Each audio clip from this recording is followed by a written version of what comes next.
Hello and welcome to SPMIS Academy. Today we'll analyze important newspaper articles of 26th March 2025. Please note you can download the PDF version of today's newspaper analysis by clicking the link given in the comment section. This is the list of the topics that we will be covering from today's newspaper. The first article is about in-house inquiry. This topic is important from our syllabus GS paper 2 Indian polity point of view. Current context देखते हैं और फिर देखेंगे about this concept of in house inquiry. तो हाल फिलहाल में Delhi high Court के एक जज जस्टिस यशवंत वर्मा के ऑफिशियल रेजिडेंस में आग लग गई and after that fire broke out a huge piles of cash was recovered. उनके घर में ये सब कैश स्टैश करके रखा हुआ था, आग लग गई तो सब कुछ सामने आ गया। Huge amount of cash pile was recovered. Much of it was partially burned as well. तो सीधी सी बात है कि ये पूरा पूरा मामला जो है वो wealth more than much more than income का मामला है, यानी कि दूसरे शब्दों में इनडायरेक्टली ये करप्शन की तरफ इंडिकेशन है, ब्राइबरी की तरफ इंडिकेशन। और यही कारण है कि अब जस्टिस यशवंत वर्मा के ऊपर एक in house inquiry committee constitute की है चीफ जस्टिस ऑफ इंडिया ने, जो अब इन्वेस्टिगेट करेंगे possibility of misconduct by justice Yashwant Verma. तो आज इस आर्टिकल में हम लोग समझेंगे about this concept of in house inquiry. ये होता क्या है, कैसे ये काम करता है। देखिए, इन हाउस इंक्वायरी एक मैकेनिज्म है जो सुप्रीम कोर्ट ने डेवलप किया है in order to investigate the cases of misbehaviour against जजेज of higher judiciary. Higher judiciary मतलब Supreme Court as well as High Court के जजेस द्वारा अगर कुछ मिसबिहेवियर के केसेस हैं तो पार्लियामेंट में मामला जाने से पहले, जहाँ पे फिर रिमूवल ऑफ जजेस का प्रोसीजर फॉलो किया जाता है, वहां जाने से पहले जुडिशियरी खुद ही एक in house inquiry mechanism establish करती है, जहाँ पे इंक्वायरी की जाती है कि सच में मिसकंडक्ट किया गया था कि नहीं, और किया भी गया था तो किस मैग्नीट्यूड का किया गया था। ये जो कॉन्सेप्ट है इन हाउस इंक्वायरी प्रोसीजर का, ये जो सिस्टम है इन हाउस इंक्वायरी प्रोसीजर का, इसको सुप्रीम कोर्ट ने ले डाउन किया था 1999 में ही, तब से फॉलो हो रहा है। बट पब्लिकली इसको अनाउंस किया गया कि such kind of concept is being followed in 2014। In fact हुआ क्या था कि 1995 में एक मामला आया था फाइनेंशियल इम्प्रोप्राइटी का, मतलब फाइनेंशियल इरेगुलरिटी या ब्राइबरी का, करप्शन का, against a Bombay High Court chief justice A M Bhattacharya. तो उसी केस में justice A M Bhattacharya case of 1995 में सुप्रीम कोर्ट ने फिर इंक्वायरी की, और उसके बाद सुप्रीम कोर्ट ने ले डाउन किया the concept of in house procedure कि इसके पहले कि मामला जाए पार्लियामेंट में और जजेस को इम्पीच किया जाए, उसके पहले जुडिशरी खुद ही इंक्वायरी करेगी। और अगर उस ग्रेविटी का सीरियसनेस या उस ग्रेविटी का इम्प्रोप्राइटी नहीं है, इरेगुलरिटी नहीं है, तो उस केस में थोड़े बहुत एक्शंस लेकर के छोड़ दिया जाएगा। तो बेसिकली इम्पीचमेंट एंड मिसबिहेवियर के बीच में जो गैप है, या एक बार फिर से देखिए, bad behaviour and impeachable misbehaviour. Impeachable misbehaviour मतलब एक बड़े लेवल की गलती, जिस केस में जज को रिमूव ही करना होगा। बट उससे छोटे लेवल की गलती होती है, अगर कुछ बैड बिहेवियर है, तो उस केस में मामला पार्लियामेंट में नहीं जाएगा, इम्पीचमेंट के लिए नहीं जाएगा। उस केस में judiciary within the system ही उस जज, जो एरिंग जज है, जिसने कुछ बैड बिहेवियर डिस्प्ले किया है, उसके खिलाफ एक्शन लेगी।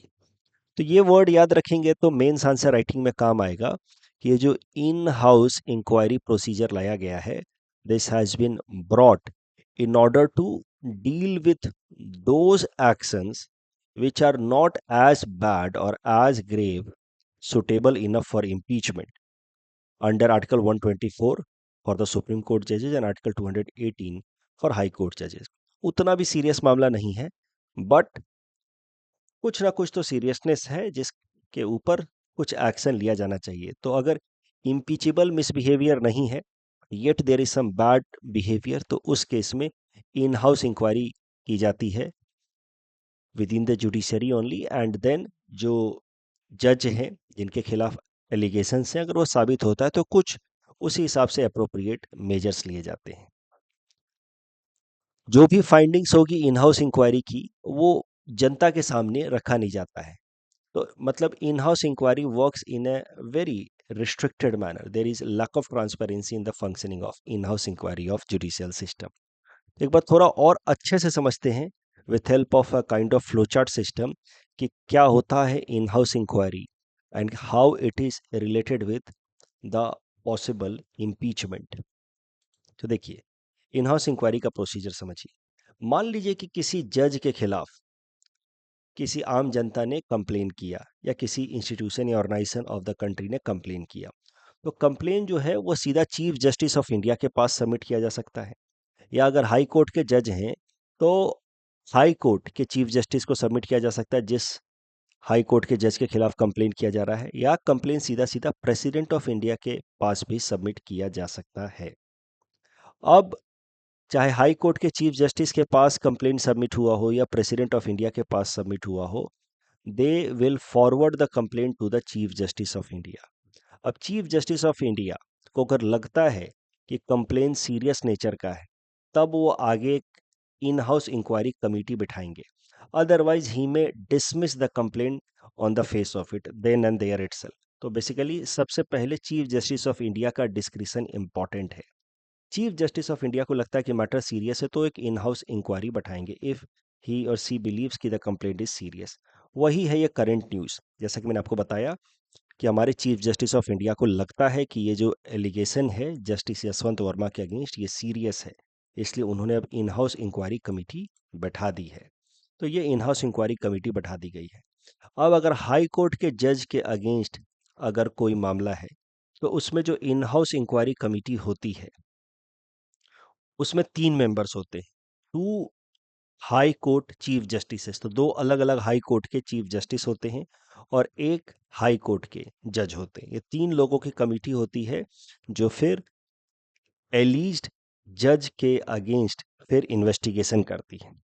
यहाँ पे principle of natural justice follow किया जाता है। Principle of natural justice means कि जो जज हैं जिनके ऊपर एलिगेशंस हैं उनको पूरा पूरा मौका दिया जाएगा अपने सफाई में आर्ग्यूमेंट्स रखने का। He will be given enough opportunity to explain his or her conduct.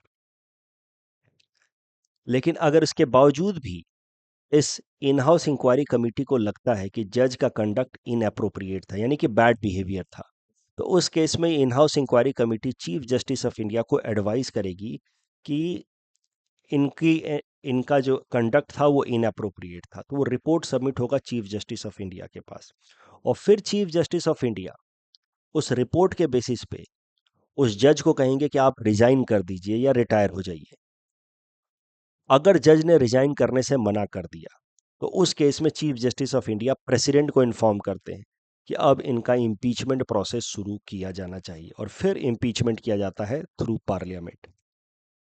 तो बेसिकली इम्पीचमेंट से पहले, रिमूवल से पहले, एंड द रिमूवल ऑफ जज इज डन थ्रू पार्लियामेंट, उसके पहले ये इन हाउस इंक्वायरी का प्रोसीजर सिस्टम है, जहां पे इन्वेस्टिगेशन के बाद अगर चीफ जस्टिस ऑफ इंडिया को ये रिपोर्ट मिलता है through in house inquiry committee कि जज ने इनअप्रोप्रिएट बिहेवियर दिखाया था, तो चीफ जस्टिस ऑफ इंडिया पहले ऑप्शन देते हैं उन जज को कि आप रिजाइन कर दीजिए। तो जैसे कि ये इन हाउस इंक्वायरी कमेटी बैठाई गई है, अब ये अगर कमेटी रिकमेंड करती है कि इन्होंने गलती की है, इन्होंने करप्शन किया है, तो उस केस में चीफ जस्टिस ऑफ इंडिया पहले इनको ऑप्शन देंगे कि आप रिजाइन कर दीजिए। अगर वो रिजाइन नहीं करते हैं तो फिर मामला जाएगा प्रेसिडेंट के पास, और प्रेसिडेंट के थ्रू फिर मामला जाएगा पार्लियामेंट में, जहां पे इम्पीचमेंट प्रोसेस या रिमूवल ऑफ द जज विल स्टार्ट।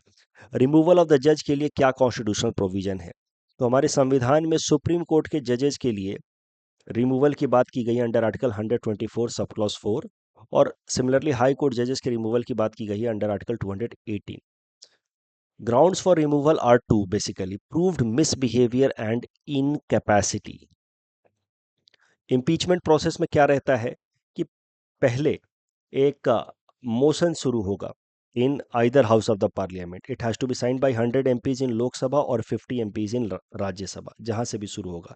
पर ध्यान रहे इम्पीचमेंट का जो डिटेल्ड प्रोसीजर है that has not been mentioned in the constitution. The detailed procedure has been mentioned as per a separate law of the parliament जिसका नाम है जजेस इंक्वायरी एक्ट। तो मैंने एक टेस्ट में प्रश्न दिया था, यहाँ पे मैंने बोला था कि इम्पीचमेंट प्रोसेस या रिमूवल प्रोसेस ऑफ द जज starts with a motion signed by 100 MPs in लोक सभा या 50 MPs in Rajya Sabha as per the constitution of India. वो स्टेटमेंट वहां जाकर के गलत हो जाता था।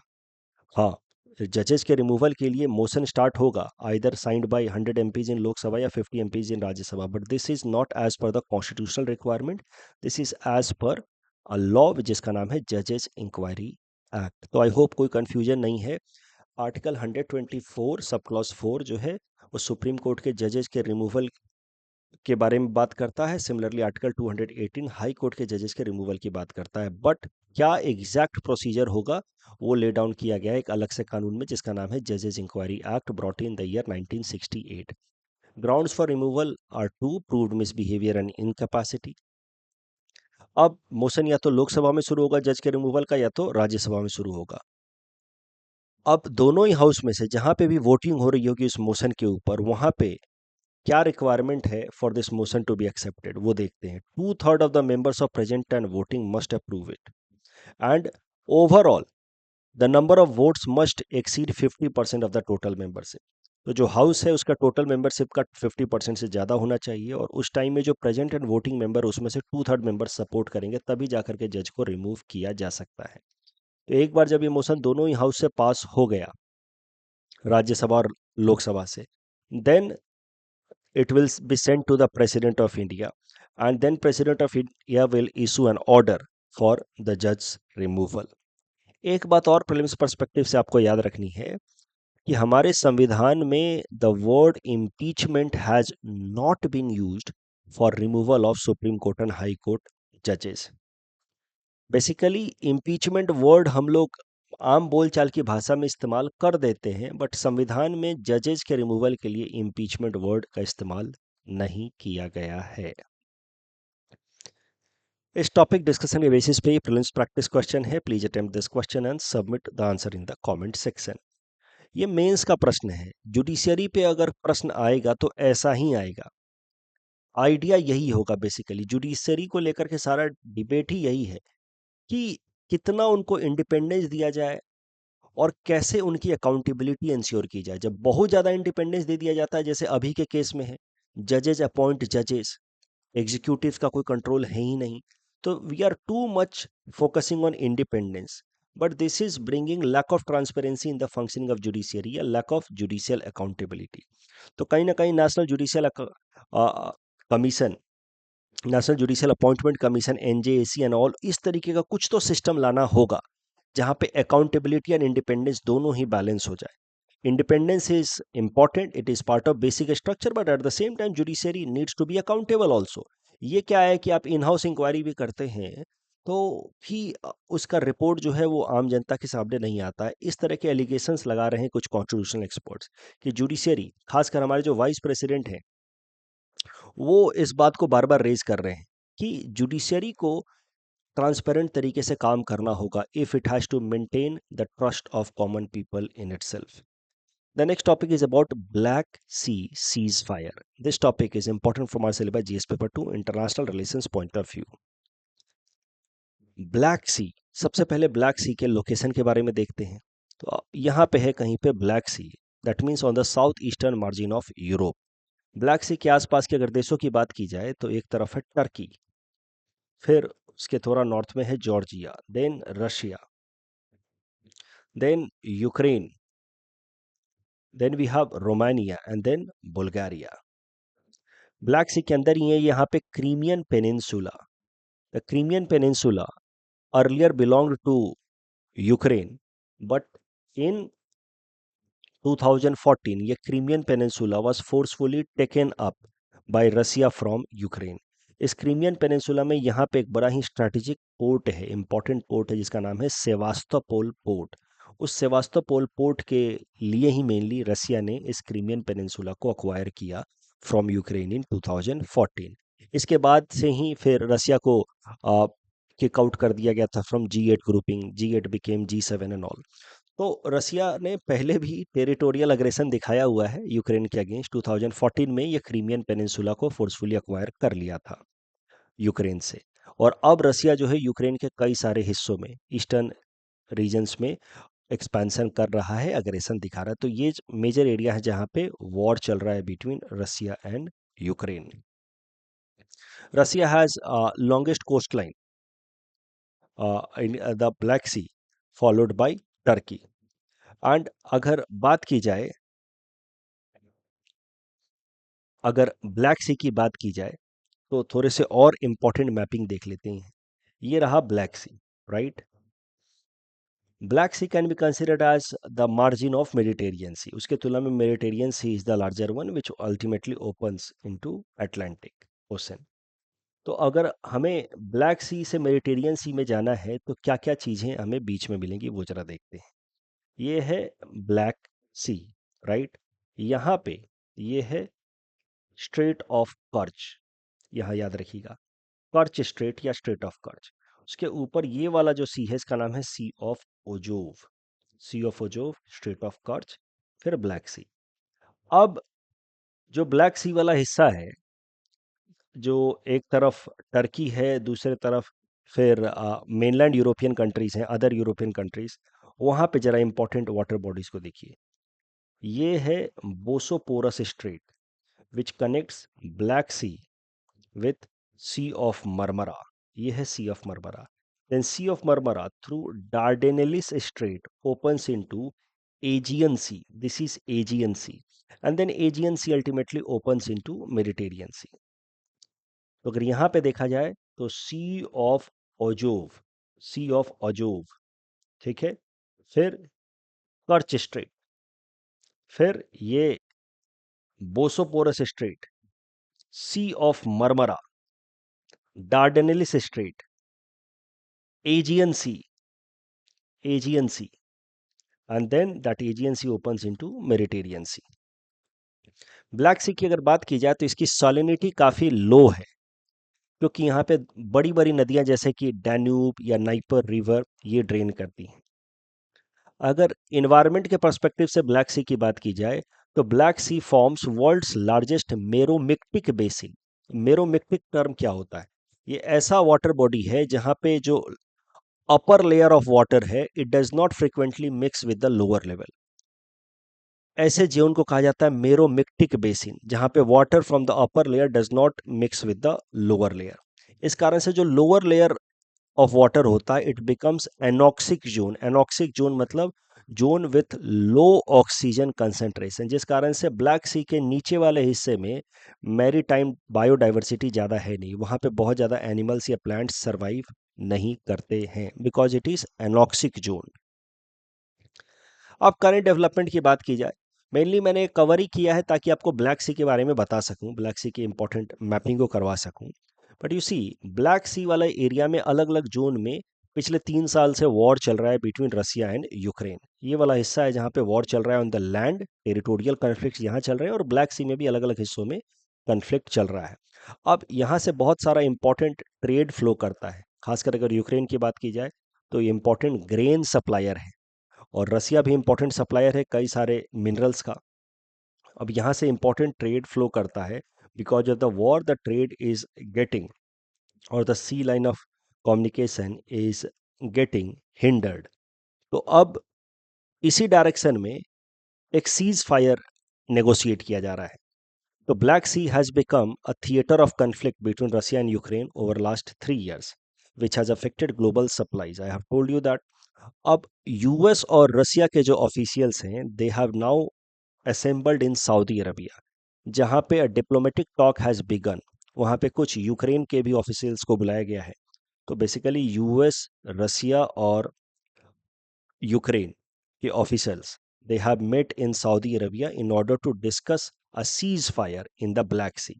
ब्लैक सी एरिया में सीज फायर नेगोशिएट करने के लिए अलग अलग जगहों से डिप्लोमेट्स इकट्ठा हुए हैं, ताकि ब्लैक सी में अगर सीज फायर डिक्लेयर हो जाता है तो फिर आराम से sea line of communication move कर पाएगा, ट्रेड मूव कर पाएगा। इस टॉपिक डिस्कशन के बेसिस पे प्रीलिम्स प्रैक्टिस क्वेश्चन है. Please attempt this question and submit the answer in the comment section. The next article is about gold monetisation scheme. This topic is important for our syllabus GS paper 3 Indian economy point of view. देखिए, gold monetisation scheme को समझने से पहले कुछ basic बातें समझ लेते हैं. हमारे देश के अंदर लोगों में गोल्ड रिलेटेड एपेटाइट तो बहुत ज़्यादा है. वैसे दुनिया भर में है, बट भारत के अंदर गोल्ड रिलेटेड एपेटाइट तो बहुत ज़्यादा है. ज्वेलरी बनवा लो, अलग अलग इंपॉर्टेंट सेरेमोनियल फंक्शंस में उनको पहन करके हम लोग घूमते हैं, शो ऑफ करते हैं लोग. तो gold related appetite is there. It has cultural value also. Marriage ceremonies में इसको गिफ्ट के तौर पे भी दिया जाता है. So gold related appetite is very high. There is no denial about it. अब यही कारण है कि भारत में गोल्ड का डिमांड इतना ज़्यादा है कि हमारे डोमेस्टिक सप्लाई उसको फुलफिल नहीं कर पाती. And in that case India has to rely heavily on import of gold.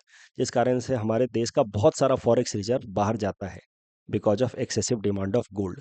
तो इसी प्रॉब्लम से डील करने के लिए दो अलग अलग स्कीम्स लाए गए थे 2015 में. एक था सोवरेन गोल्ड बॉन्ड स्कीम, जिसको हमने दिसंबर महीने में कवर किया था, दिसंबर 2024 में. तो अभी हाल फिलहाल में कवर किया, तो उसको नहीं देखेंगे. दूसरा 2015 में, यानी कि लगभग 10 साल पहले, एक और स्कीम लेकर के आई थी मोदी सरकार, जिसका नाम था गोल्ड मोनेटाइजेशन स्कीम. तो gold monetisation scheme was brought on 15 सितंबर 2015. इसके अंतर्गत हम और आप या कोई भी इंस्टीट्यूशन, जैसे कि बड़े बड़े मंदिरों में, ट्रस्ट में बहुत सारा गोल्ड रहता है, वो उस गोल्ड को जो वहाँ पे खाली पड़ा हुआ है उसको जाकर के बैंक्स में जमा करवा सकते हैं और वहाँ से इंटरेस्ट भी अर्न कर सकते हैं. So this is how the gold that was lying idle at several locations in the several lockers and all, that was to be brought into the regular economy, ताकि गोल्ड की import requirement कम हो जाए, ताकि देश का forex reserve कुछ save हो. That was the main intention of gold monetisation scheme when it was brought in the year 2015. तो कैसे गोल्ड मोनेटाइजेशन स्कीम काम करता है, ये भी जरा समझते हैं. तो कोई भी इंडिविजुअल है या इंस्टीट्यूशन है जिसके पास बहुत सारा गोल्ड है, चाहे ज्वेलरी के फॉर्म में हो, गोल्ड बार के फॉर्म में हो, कॉइन के फॉर्म में हो, जो भी हो, वो इंडिविजुअल या इंस्टीट्यूशन जो है वो अपने गोल्ड को लेकर के जा सकता है एट सीपीटीसी. सीपीटीसी का पूरा नाम है collection and purity testing centre, which are established and given recognition by the government. तो कस्टमर जाएगा सीपीटीसी में अपना गोल्ड लेकर के. यहाँ पे उसकी गोल्ड की टेस्टिंग होगी कि कितना उसका वेट है और कितनी उसकी प्योरिटी है.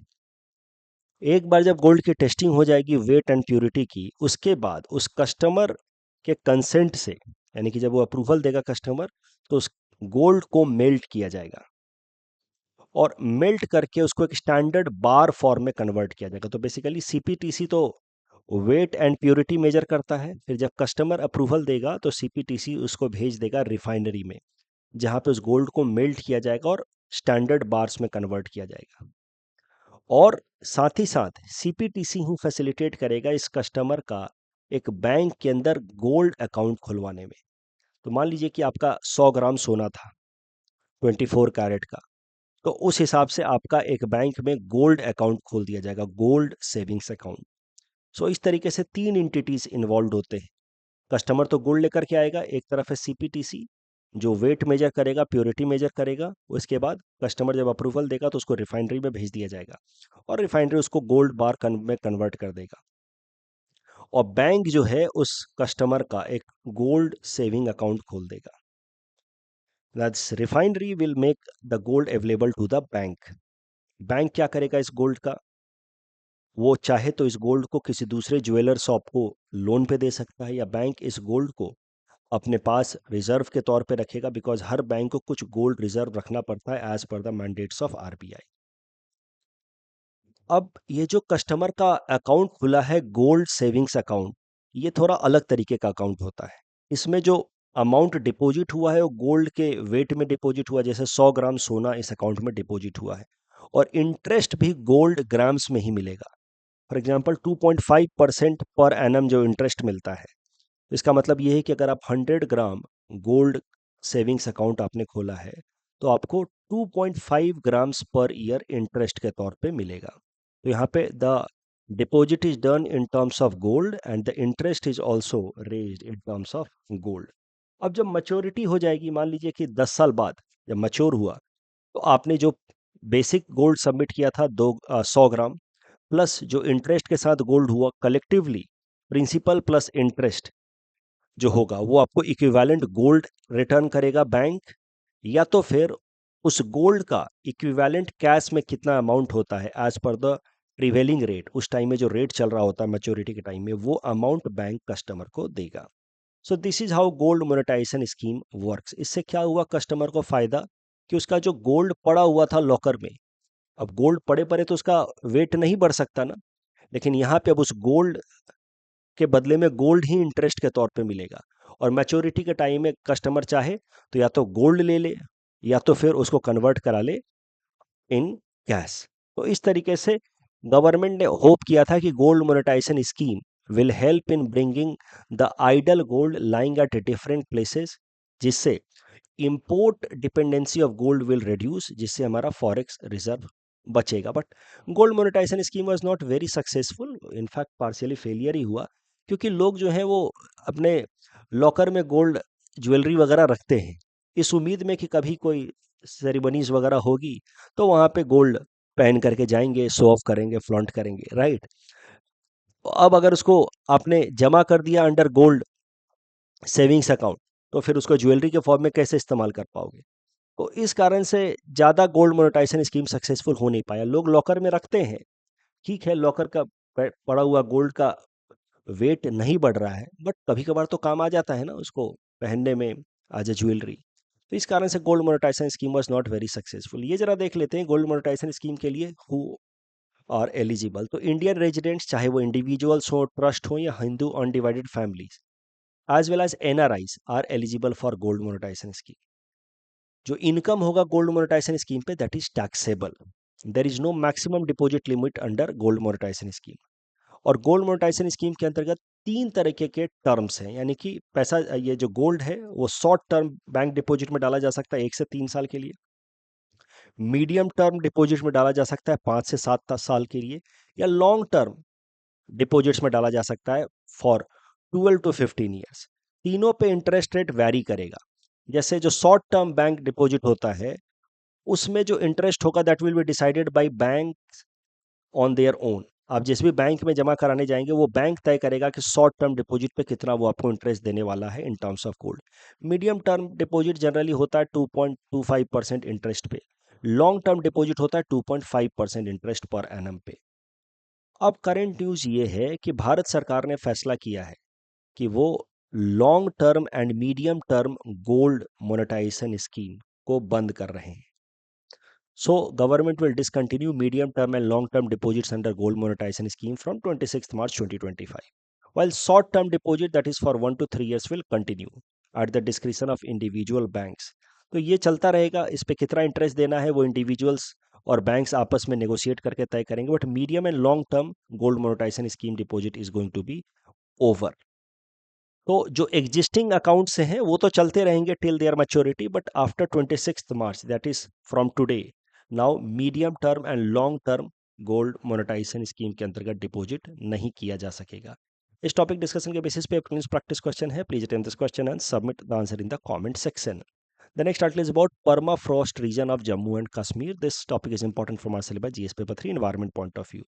परमाफ्रॉस्ट रीजन होता क्या है? देखिए कई सारे ऐसे एरियाज होते हैं ऐसे जिनके सब ग्राउंड रीजन में, अंडरग्राउंड रीजन में there are completely frozen base, और ऐसा एरिया जहां का बेस जो है वो कंप्लीटली फ्रोजन रहता है for at least 2 years in continuity, ऐसे एरिया को कहा जाता है permafrost region. So those areas जहां पे ग्राउंड जो है या सब लेयर जो है वो कंप्लीटली फ्रोजन है फॉर 2 years और more in continuity, such areas are known as permafrost region. The permafrost is made up of course you see, थोड़ा बहुत सॉइल है, रॉक भी है बीच बीच में, सैंड भी है, साथ ही साथ आइस भी है, held together by ice. Permafrost region या तो हाइयर एल्टीट्यूड रीजन में होता है, हिली एरियाज में, या हाइयर लैटिट्यूड में होगा, नॉर्थ पोल या साउथ पोल के आसपास। परमाफ्रॉस्ट रीजन कभी कभार ओशन फ्लोर के पास भी देखने को मिलता है, specially in the higher latitude. अच्छा ये भी ध्यान रखिए कि कोई जरूरी नहीं कि परमाफ्रॉस्ट एरिया है तो पूरा टॉप लेयर तक आइसी होगा। नॉर्मली होता क्या है कि सर्दी के दिनों में बिल्कुल टॉप लेयर तक भी आइस जमा हो जाता है, बट गर्मी के दिनों में टॉप लेयर से आइस जो है वो मेल्ट हो जाता है, थॉ अवे हो जाता है, बट लोअर लेयर पे आइस बना रहता है during the summers. Lower layer में भी आइस बना रहे, और अगर आइस कंटिन्यूअस तरीके से बना रहे फॉर 2 years और मोर इन स्ट्रेट मैनर, तो उस केस में हम उसको कहते हैं परमाफ्रॉस्ट रीजन। अब हाल फिलहाल में रिपोर्ट क्या आई है, जम्मू कश्मीर और लद्दाख रीजन का सर्वे किया गया है और पता किया गया है कि लगभग 64.8% area of Jammu and Kashmir and Ladakh is permafrost cover. अब ये चिंता का भी विषय है, this is a matter of concern, क्योंकि ग्लोबल वार्मिंग के कारण permafrost areas are now getting thawed या molten away at a very accelerated manner. Accelerated rate of thawing because of global warming, इसके कारण क्या क्या समस्याएं हो रही हैं देखिए। अभी ये जो एरियाज है ना, permafrost areas, they hold a lot of organic carbons with themselves. लेकिन जब परमाफ्रॉस्ट एरिया जो है वो मेल्ट हो रहे हैं एट फास्टर पेस, तो इस कारण से बहुत सारा कार्बन वो इन्वायरमेंट में रिलीज कर रहे हैं, specially in the form of methane which is having high global warming potential. तो एक तरीके से ये पॉजिटिव फीडबैक मैकेनिज्म स्टैब्लिश कर रहा है। पॉजिटिव फीडबैक मैकेनिज्म मतलब समझिए, ग्लोबल वार्मिंग के कारण परमाफ्रॉस्ट जो है वो फास्ट रेट से मेल्ट हो रहा है, और ये फास्ट रेट से मेल्ट हो रहा है, तो इस कारण से यहाँ से carbon compounds specially methane release हो रहा है which is a high green house, high global warming potential green house gas. तो these are helping each other, creating a positive feedback mechanism. Global warming के कारण accelerated melting, and accelerated melting के कारण global warming. So that is a matter of concern. और इस कारण से जब फास्ट रेट पे थॉइंग होगी, मेल्टिंग होगी, तो फिर लैंडस्लाइड की संभावनाएं बढ़ रही हैं। और साथ ही साथ जो अलग अलग लेक्स हैं that are fed because of these ice या ग्लेशियर्स, उन लेक के अंदर वाटर सप्लाई काफ़ी बढ़ रहा है, जिस कारण से इन लेक्स के बाउंड्रीज के ऊपर प्रेशर बढ़ रहा है, and this increased pressure might lead to burst of these lakes also, leading to natural disasters like glacial lake outburst flood. So these are cause of concern with such a high amount of permafrost cover in Jammu and Kashmir and Ladakh, and rising global warming, the possibility of natural disaster and their frequency as well as magnitude is on the rise. इस topic discussion के basis पे ये prelims practice question है। Please attempt this question and submit the answer in the comment section. ये जो प्रश्न था इसमें दूसरा स्टेटमेंट यहाँ जाकर गलत हो जाता है, near straight of Malacca. Straight of Malacca के पास नहीं डाल रहे हैं सुनैना को, ईस्टर्न यूरोपियन कंट्रीज के आसपास डाल रहे हैं। Dare to era D T B initiative, इसमें चौथा स्टेटमेंट गलत है, because this initiative is by department of biotechnology. यहाँ पे तो of course answer will be E commerce and digital advertisement. ये तो सिंपल था, variation in DNA sequence. That's all from our side for today, thanks for watching.